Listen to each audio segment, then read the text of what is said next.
Green screens, or rather blue screens, were first used back in the 1940s, although preference soon changed to green screens as, aside from many other technical reasons, having Superman fly around without a body just looked weird. So how is it that with all the technological advancements we've made in the past 80 years, green screens aren't a thing of the past? Well, it looks like soon they might just maybe. A video game technology called Unreal Engine and the use of LED walls allows filmmakers to create a 3D background that can be displayed on the LED wall whilst they shoot a scene. This is a very similar technique to the old projector on a screen behind a car, or rear projection, but this new technique allows the camera to turn and the background to follow every movement.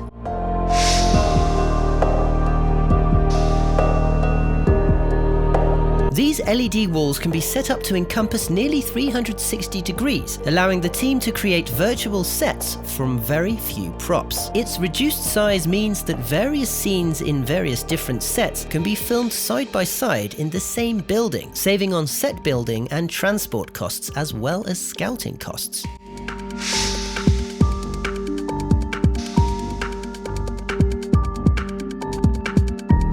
This method also helps actors to perform their roles, so instead of prancing around in front of a green screen, they can actually see the landscape around them. And for example, if there's a mountain in the background, they can look right at it. In essence, they can feel where they are and act accordingly, making their performance easier and more believable.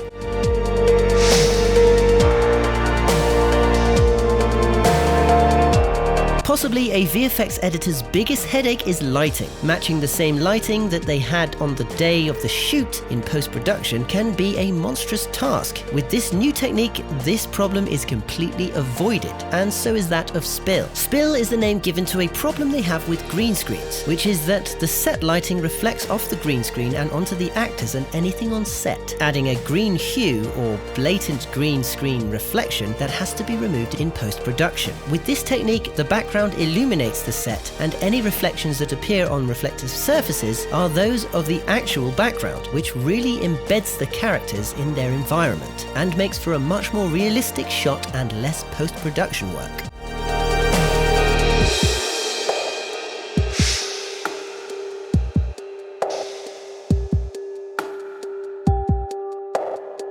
The initial investment for this technology is huge, but the benefits are bigger. Reduced set size, reduced transport costs, quicker and less costly set construction, better lighting, easier and more believable acting, and less post-production VFX are just a few, and the savings are sure to outweigh the investment. So is this the death of green screen? Well, action scenes with explosions will still need green screens because of fear that the LED walls may become damaged by flying debris. So this may not be the end, but definitely is the beginning of the end, maybe. The end. Please give us a like if you enjoyed this video. Don't forget the links to the music in this video are in the video description, and be sure to let us know in the comments which movie VFX you'd like to see behind next.